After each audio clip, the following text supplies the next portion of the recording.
Okay, we are in 1 Corinthians chapter 10, verse 23. Just want to make sure we get this in context. What we've seen in the broader scope of 1 Corinthians, it's divided in two portions. We covered already the first 6 chapters that dealt with two problems. The problem of unity, or disunity as it was, and a problem of immorality that needed to be addressed. And he showed how both of those needed to be put down and taken care of by the Corinthians. So he told them not just to do it, but how to handle each situation properly and explain what was the wrong approach. Beginning in chapter 7, he was answering some questions. So we saw all of chapter 7, though it's actually divided up into a couple of ways, but it's all about marriage in one way or another, and the practical kind of questions that they would have about marriage. But when you get to chapter 8, he's now entering another question in a whole series of things that are centered around the problem of their former life in idolatry, which most of them would have had as being coming from that Gentile background. And so in chapter 8, he reviewed their attitudes they needed to have toward these things and to understand what was not at all the case as far as this is not the idol is nothing, that you can go ahead and do things, take care of the eating of meat, and want to make sure that it's all right, but at the same time to have an understanding of how you need to consider other people in that process. And that is a theme that continues. And I think we often miss that part as we go through the book. That what he's really doing is, yes, it's okay, because that's not anything inherently wrong for what they were talking about there, but that you need to consider others. And he then went in through this long thing in chapter 9 that's kind of an extension of that idea, where he gives examples from his own life in which he has made choices that he had a right to do, for example, to get married, to accept money in payment, or in order to just lifestyle-wise, as you get further on, specifically in 1 Corinthians chapter 9, verse 23 and following, and that he would do things that made everyone else comfortable, that were perfectly right to do, in order, all of this, to focus on souls, and to make sure that other people's souls were always his focus. That's what the principle laid down in chapter 8 was. He then develops it and gives illustrations from his own life and explains at the same time his behavior that might have been confusing to them. So that when you get to chapter 10, he returns now to this theme of idolatry that was begun in chapter 8. And he said there's a problem of it'd be okay. You can have that, and you can recognize, okay, that's just a rock. Okay, I know it's got a little carved face on it, but it's a rock. However, you need to be aware that because of the associations you've had, how easy it is to fall into that former error. And he brings up Israel as an example of falling into idolatry, and that we needed to be sure that we don't fall into those same kind of traps, which is why they exist as an example, verse 11 of chapter 10. And he warns them then in verse 12 and 13, don't make the same mistake they did. So then he says in verse 14, you therefore flee idolatry. You need to make sure you keep as far away from that as you can. So now he's making a different kind of argument. And it's one of association and of recognizing the dangers of what you're facing. What we found last time when we got together and studied, when we looked at verses 14 through 22, it's all about understanding that what does your association with these things, that what your participation is, and that's key, your participation in those kind of actions, even though it is itself nothing there, but when it is a participation in a religious act, then there's a problem because of the association that it places you in, because it's saying you are participating and giving some credence to something that is false, by participating in it as if it's true. That's the key component of it, of the difference here. So when he is talking about the Lord's Supper, as he's kind of foreshadowing what he's going to be talking about in chapter 11, and he's foreshadowing that here when he talks about the cup of blessing that we bless. And the main thing is it not the communion of the blood of Christ? That association. Here's who we understand to be God. This is whom we worship. The same thing is true of the bread. The bread which we break, is it not the communion of the body of Christ? And that this signals our participation, and as we spent some length talking about this, our identity. So the whole point as he's going through this is, while we need to recognize the difference between something that is just to recognize, and I was down in Mexico last month. We went up to the top of the pyramid. You've got these stone totems at the top there.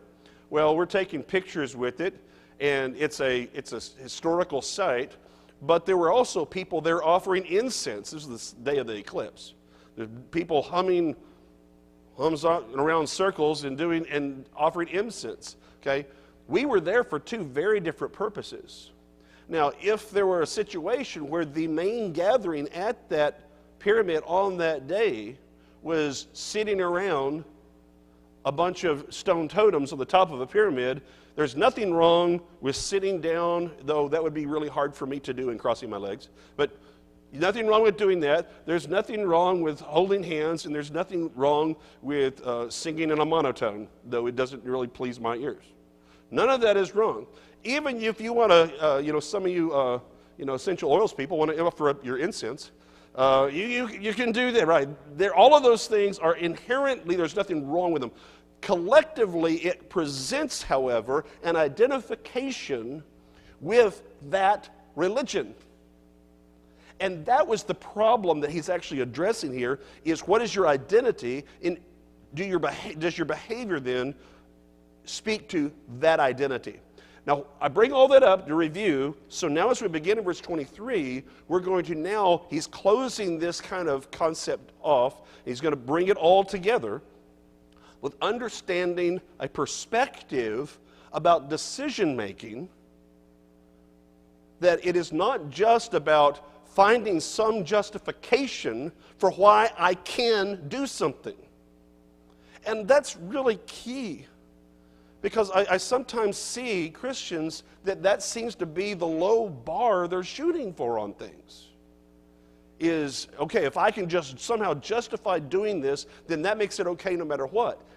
Paul is actually arguing that's not true. That something can be not inherently sinful, but because of its context and connotations and the effect it has on others around you, that it would be wrong to do for those reasons too. And so we're talking about God understands it's not a problem. You can understand it's not, but what does everyone else think? And it's this understanding that began in chapter 8 about also always keeping in mind the people around you and the impression and the influence you're having on them with any decision you make. That is actually a huge section of this book. That because we divide it all up and we don't see the larger structure, we miss the big point. So let's consider this then, beginning in chapter 10, verse 23. All things are lawful for me, but not all things are helpful. All things are lawful for me, but not all things edify. Okay, now, first of all, there is a context to this statement, just like we always need to point out. When he says, all things are lawful for me. Okay, well, if we just take that little quote out and we just parade it around, then all of a sudden sin no longer exists. Everything's okay. That's not what he's saying. As a matter of fact, it's a hard thing to translate, because technically the idea of lawful as a word isn't even found here.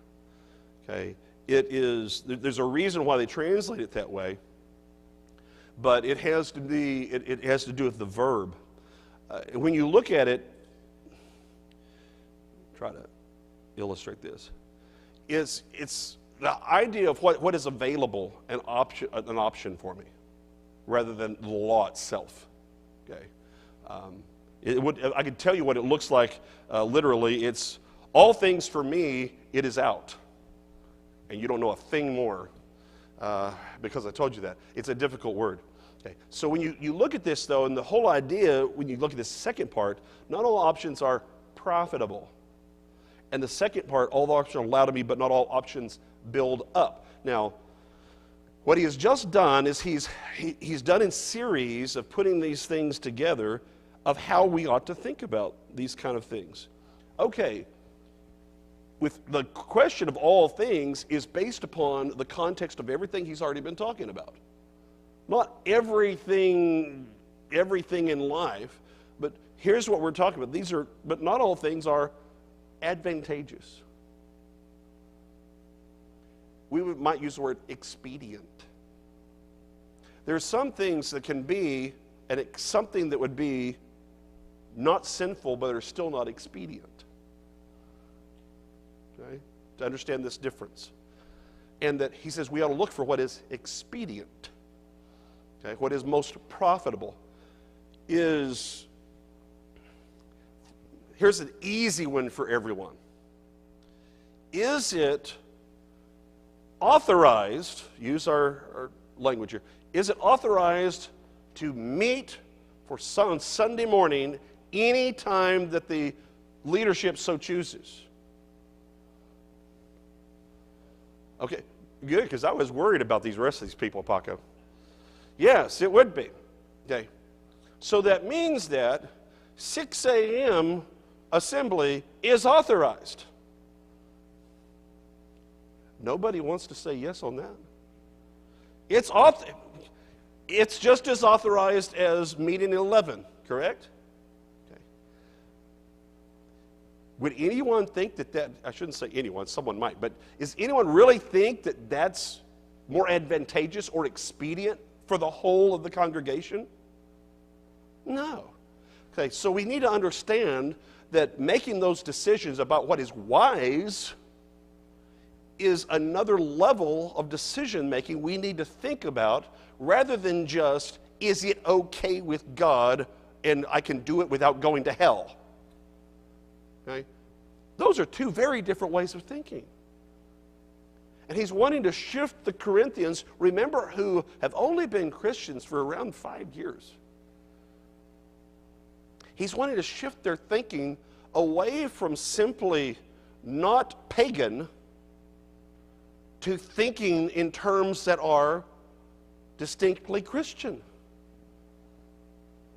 And so that's what he's doing through this whole process. Yes, we want to distance ourselves from pagan thinking, and we want to mature ourselves to understand the difference between, okay, now I'm serving Jesus Christ God and not, Apollos God. But, okay, now I understand, hey, that's not even real. But then there's still other decisions to make. And that's one of the key things here that he's trying to get in advancing their thinking. Things are not just, I have my options, but what is the wise thing to do? What's the expedient thing to do? And then he adds this thing. He says, but not all things edify. Now, what does that automatically add to the equation?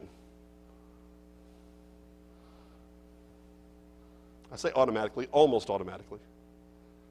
Others. Now, you could say, well, it doesn't have to, and I'd say you're right, it wouldn't have to, but it seems like that's the progress of it. What does it mean to edify?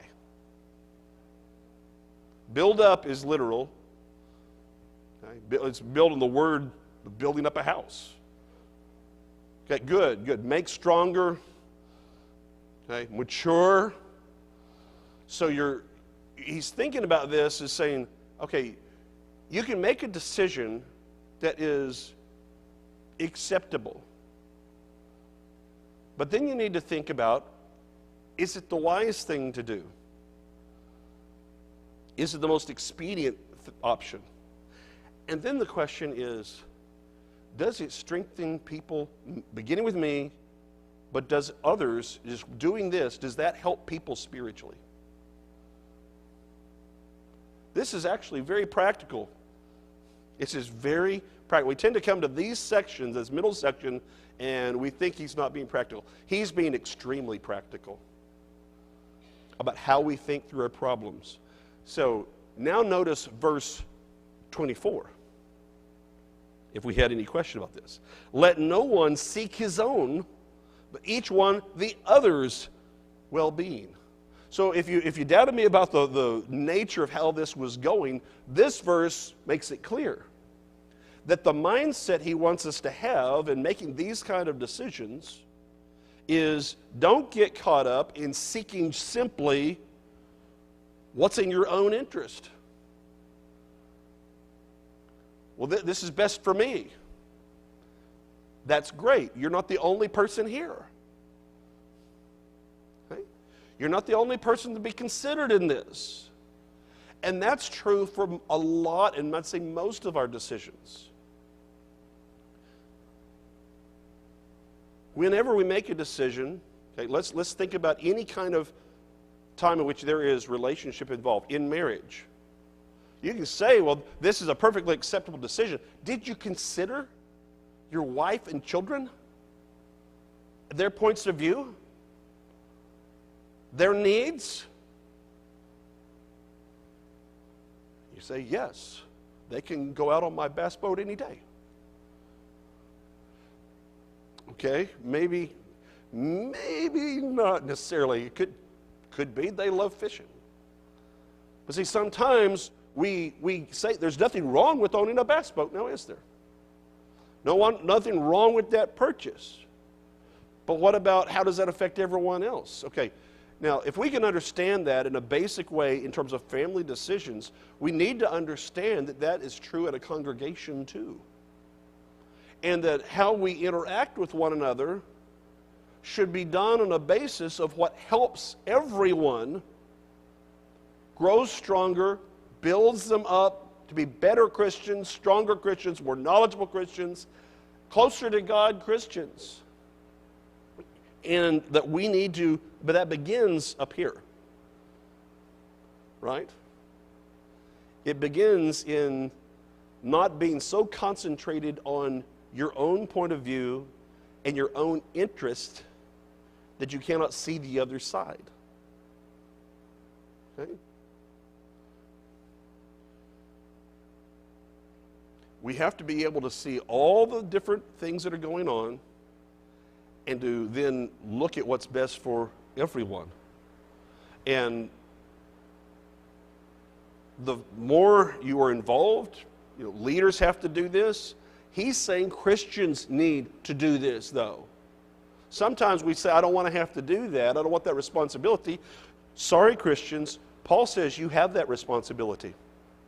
You have a responsibility to think this way. How does what I'm about to say going to affect other people? How does the tone and the way I present this, how is it going to come across to them? Because otherwise we can get to saying that, well, it makes me feel good, and it's all about what I'm doing, and there's nothing wrong with it, and therefore it's good to do. Well, if it's not what is helping everyone else out, then no, we have not fully considered what we should be doing here. But he specifies it, but each one of the others, and well-being is, in each case, interest, which probably goes back to Philippians chapter 2 and verse 4 is an idea, but it's all about what that other person is about, what that other person needs. So now, having established that in principle, he's been building this way all along, but now in principle, he's going to come down, having established that, and now we're going to consider all the way back to that original question. And this helps us, if you're learning how to study, the fact that he comes up in verse 25 and says, eat whatever is sold in the meat market, asking no questions for conscience sake. And that he brings this up, and that was originally a question brought up in chapter 8. Now what that does is it shows you that all of this is connected. So that's a big sign of the structure of the book. of how he's still on topic.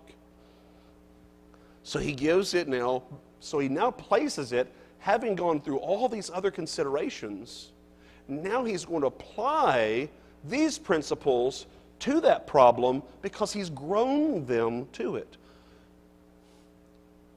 It's really important for us to understand and appreciate when you're teaching someone, we can be very impatient. And we want to jump to the end before we actually lay the groundwork. This is a great example of how Paul is laying the groundwork, giving examples in his own life of how this applied to him before, even though he's already said some things about it, before he really lays on the responsibility, he wants to show them all the principles and get their thinking right before making the application that will be hard. So the technique he uses is just a master writer is amazing here. Yes. Yes. Very good. Thank you, Tracy. She says, he's pointing out the why. It's not just the what. Do this. Scripture explains why almost all the time. If you give it time. If you'll study, the why will be there. It may not be, it's not always obvious.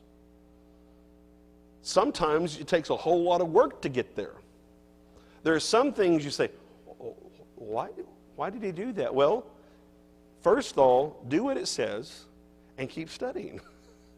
Because the explanation as to the why is often down the road. That you can do certain things, but growing your understanding and building your perspective may take a while. That's growth. John?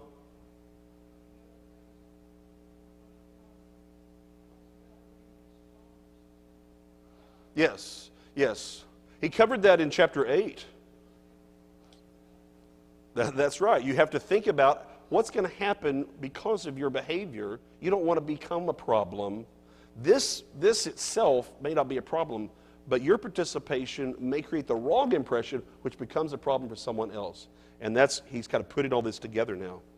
But he says now, okay, with all of those principles in mind, eat whatever is sold in the meat market. Whatever.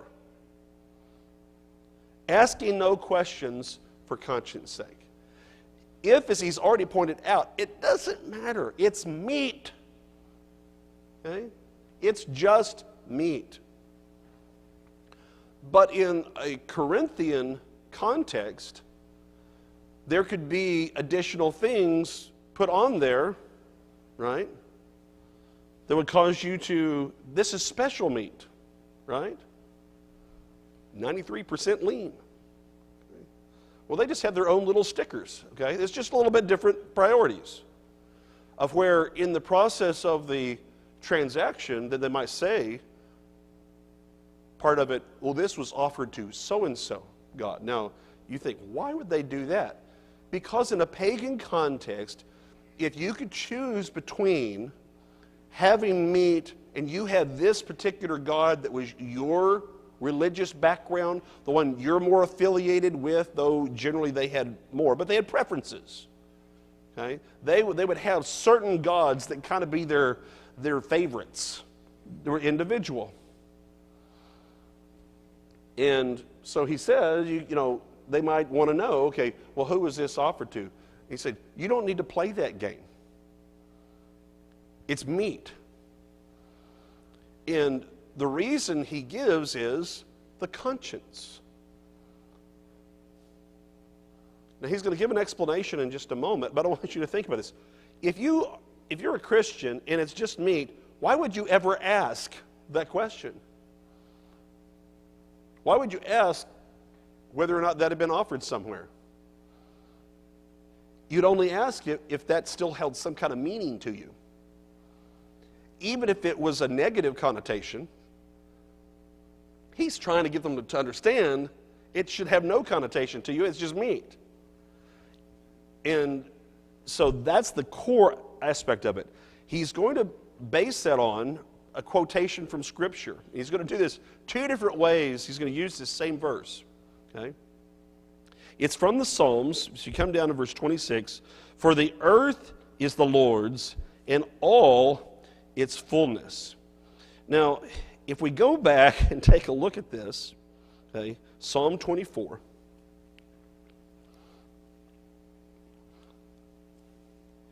He's going through and he's just bringing up something as a stated fact, but he's placing it in this particular context. The earth is the Lord in all its fullness, the world and those who dwell therein, for he has founded it upon the seas and established it upon the waters. Okay. Now this is, contextually, the psalm is, it's the idea of the putting on, 22 is the idea of the death, the bad situation. 23, now the Lord is with me. 24 is kind of the coronation psalm, in a way. And it's important because it's acknowledging that whatever role he has, everything is the Lord's to give. Okay? And that's the background of it. So the way in which he's using it here in verse 26 is all of this food is coming from God. This is coming from the Lord. In the background of it is the Lord is Yahweh. So any food you're going to get, God provided it. That's the part that should matter to you as a Christian. But now let's continue and see verse 27, that there's something else that could happen here. If any of those who do not believe, so non-Christians, invites you to dinner and you desire to go, now he's not going to make you. You don't have to accept the invitation. But okay, these are friends and we make that. Eat whatever is set before you, asking no question for conscience sake.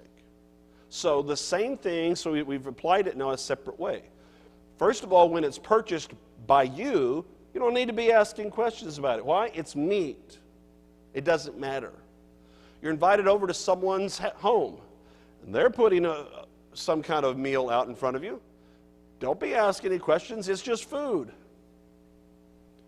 In other words, don't turn something into a religious question that's not a religious question or shouldn't be. You're introducing a problem unnecessarily, and it doesn't mean anything to you, so don't do that. But there could be another layer to this. And notice what he's doing, because he's applying the principles he established in 23 and 24.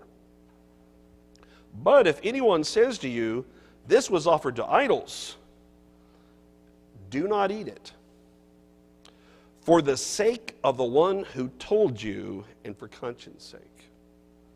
Now, so with third use of conscience sake, but he's using it in a different way. For the earth is the Lord's in all its fullness. Now here he's using the same quotation, but he is emphasizing more in the sense, rather than the earth and the fullness are the Lord's, everything, here the emphasis is more on they're the Lord's, not the idols. And that going back to the whole idea of identification and of your participation in something, given the idea of an affiliation. Well, if someone is telling you, hey, this was offered to Athena or Aphrodite, Corinth, what reason do they have to do that? They have just made it a matter of religion and of identification by doing that. Okay? This is special meat.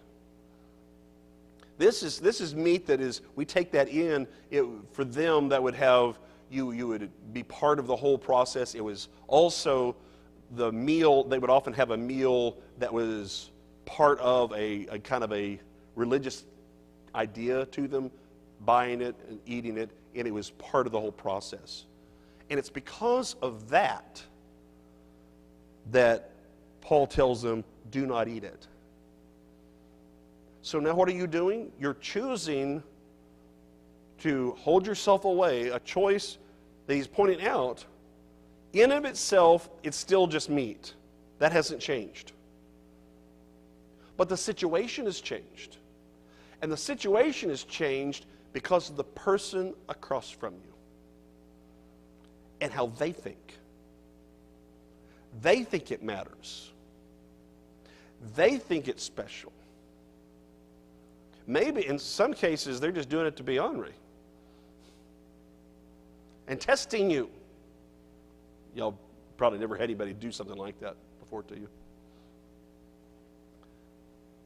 Right?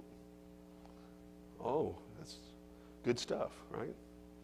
Just test you. Do you really mean it? Okay. First, I did a job. This goes back a long ways, but in college I took a job as a sacker at a grocery store. Right? Back when I have professional training when I go to Walmart. I can do that stuff. Okay, so that's back when you did it, and you'd stock and you'd stack groceries for one.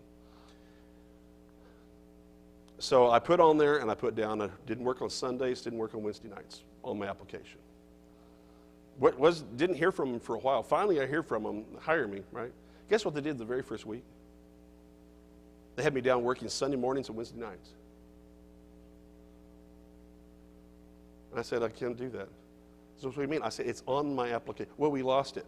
They had my phone number. Bunch of liars. Okay? People test you. Do you mean it or not? So you go through and you look at this. Okay, do not eat it for the sake of the one who told you, for conscience sake. Now he's going to add something here in just a second when he said this. You ought to be, notice, you should be considering that person and what impression you're given with this. This is not a Christian. Remember? This is not even a Christian. And you should be aware of how your behavior looks to a non-Christian, because your behavior is sending a very strong message about what you believe and what you're associated with, what you'll do. And so it's even for the non-Christian, we should be thinking all the time, how does what I do going to be interpreted affected by what is the message I'm sending them by my behavior? We often don't think of our behavior as having message to it. It sure does. It absolutely does. For the earth is the Lord's and all its fullness. We're there to represent the Lord's point of view. And to keep in mind, it's His, not anybody else's. So verse 29, he's now going to explain what he just said. The first two instances, he's talking about your conscience. But this third time, he's looking at it a little bit different way. Conscience, I say, not your own, but that of the other. And the point is, it's what he thinks about it matters. This person who is not a Christian and how they interpret what's going on, what they think you're doing, matters. Because now they are interpreting what you're doing, and that's how they see you. And when they see you, that's how they interpret Christianity. So we can kind of think in our own sense, well, I know what I'm doing, it's not a big deal. But if they're looking at it a different way, then the message that they're receiving, which they need the gospel, that message matters. He says, conscience, I say, not your own, but that of the other.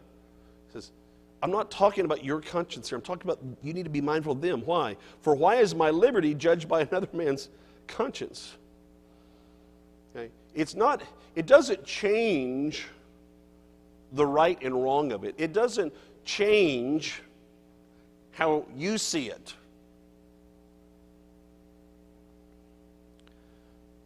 But we have to make it a consideration. So he now comes in verse 30, and he's going to, again, broaden out to hopefully give the broader and bigger perspective. But if I partake with thanks, why am I evil spoken of for the food over which I give thanks? Okay, so now he's coming back out and talking about now, if I'm just moving out and we're just talking about this generally speaking, not in the situation. So if it's just that I've got the food, I bought it or it's a meal, if I partake with thanks. Okay? Now that's just a small little thing, but it's kind of saying the expectation is that there would be a giving of thanks with a meal, right? Why? Because the earth is the Lord and the fullness thereof. That's why. God has provided that for you, and you're acknowledging that. So he's now coming down and saying, okay, if I'm giving thanks to God, Yahweh, why am I evil spoken of for the food over which I give thanks? It shouldn't be about the food. If the food is all this that God has provided, now he's not justifying anything here, it's just within the context of Corinth and general what they would offer. The criticism is not about then the fact of the meat itself. He's wanting them to concentrate on higher ideas. Okay? And an understanding things not just about the food, but at the end he comes back and he says, but now if it's just you and the food, there's stuff that's fine. Okay? Because I'm acknowledging God in this. It's not affecting anybody else. It's just food. So verse 31. Therefore, whether you eat or drink or whatever you do, do all to the glory of God. Now, this is a great verse for us to, 5 minutes, dig into, but to appreciate what's going on. Okay, whether you eat or drink, okay, so there's the situation that we've been discussing. Or whatever you do. So what has he just said? I've been giving this as a description based upon this one situation. But when he says, or whatever you do, the principles that we've been discussing apply to every kind of situation and decision. It's broader than just this. So I've been discussing this situation around this one issue, but it actually applies in principle more broadly than that. And the end of it is, do all to the glory of God. Now, the reason why I bring this up as important is because of how many times people will use that phrase of doing all to the glory of God and throw it around in such a cheap manner. Because he's just been explaining to us what it takes to do things to the glory of God. You don't get to just choose whatever you want to do and add a little bumper sticker to it that says, done to the glory of God. Okay? That's not how this works. It's done to God's glory. That is an acknowledgement of His greatness, that He is indeed almighty, that He has the authority, is when our lives and the way in which we operate are acknowledging that consistently. That's when we're bringing honor and glory to God, is because He has now become the main part of how I think and make the decisions that I make. What do I do? Well, what does God say about it? Does God say it's okay to do? Is it authorized? Okay, I'm going to do it. Okay, well, would this be something that would be the best decision? God wants what's best. So am I making the best decision? Okay. How does this affect other people's souls? Because God wants everyone to be saved. That kind of approach and thinking is what, as we apply it consistently to all of our interactions, and I know just by saying that, what a tall task that is. That's hard to do in a consistent manner, but you have to train yourself for it, which is what, remember, Paul pointed out at the end of chapter 9. So now he comes down, we're doing this to the glory of God. This is what the point is. So, verse 32. Give no offense either to the Jews or to the Greeks or to the church of God. Now, it's mid-sentence, but I'm going to stop there because the bell will stop me anyway in a moment. Now we've come down and we're back to the idea that John pointed out about not becoming a stumbling block. So he's now offering this kind of admonition.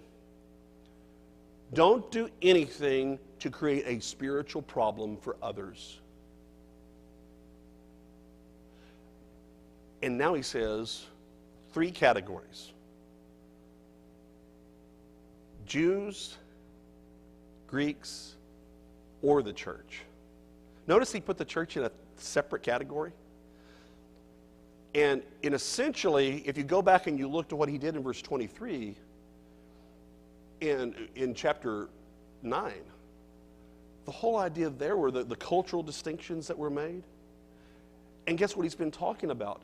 Things that are judgment calls based upon the context of the culture, of how that person within that culture views this thing. There can be something that is perfectly okay here that is understood a different way somewhere else. I gave the example before in Mexico. You're going down to Mexico, don't take your Christmas tree. Here, Christmas is so widely celebrated as a secular holiday. Some have it as a religious connotation, some do not. I like to point out that when atheists and Jews are celebrating Christmas, it's secular. Okay, that's one of the keys. But in Mexico, anybody who says it's so strong Catholic background that means Catholic, the association. Is it inherently so? No, but it is culturally so. And we have to be willing to make those kind of sacrifices and understanding based upon our environment. We didn't quite get through this section, covered quite a bit of ground, but